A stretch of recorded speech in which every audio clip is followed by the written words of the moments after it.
Now, these special events and the coverage that we bring to you, of course, is courtesy of our sponsors and bringing care to where people are. That is one of the missions of St. Luke's Pediatric Care Center. And tonight we wanted to highlight some of the important work that these healthcare workers are bringing right here to those who need it most. When we talk about St. Louis, you know, there are various communities and various healthcare systems, but St. Luke's has provided us the opportunity to have the structure of a hospital. We're in the community. We provide care that's on a bus line right in the neighborhood, so parents can actually walk to their appointments, catch a bus to their appointments, or drive to their appointments. So it was specifically placed in a zip so parents can access care.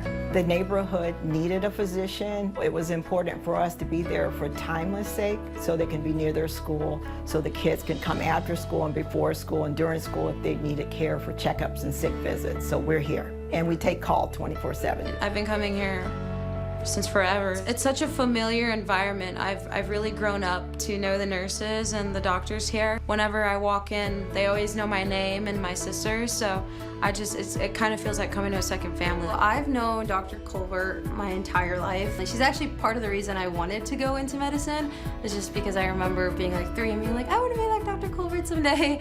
After the tornado and the devastation, we saw parents that were affected. Some parents were in homes that were devastated. Some parents were in shelters. Some parents were staying with other family members. Some parents were in hotels. So they knew they could continue to receive care here and medications for their children. We see patients without Medicaid, with Medicaid, uninsured, insured, and we see parents with commercial insurance. So if they cannot make an appointment, we reschedule them in a timely manner. So if stresses in terms of cars, schools, illness, or the tornado has displaced them, we're able to accommodate them. I think really just continuing to establish relationships and connections with the families that come here. Dr. Colbert always remembered specific details about my family, about my sisters. Whenever I came in, she would ask me, how's this going or how's that going? And she probably has so many patients, and yet she continued to remember me. Just growing up seeing Dr. Colbert as kind of like a woman working in medicine, a woman like representing minorities, it really just encouraged me, like, if she can do it, so can I. When kids feel safe, and when kids have a full tummy, they learn the best. We're providing that aspect, that wing of the arm, to say they're in the best care that they can receive. They can go to school, they can focus on what the teachers are teaching, and that way, if they're healthy, they can give the best of themselves and go out into the world.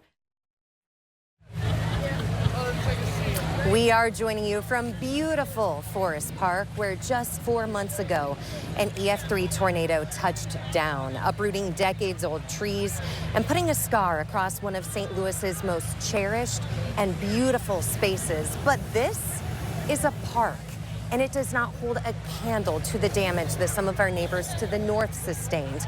Luckily, so many charities jumped into action in the aftermath of that tornado, and one of those charities is the Little Bit Foundation.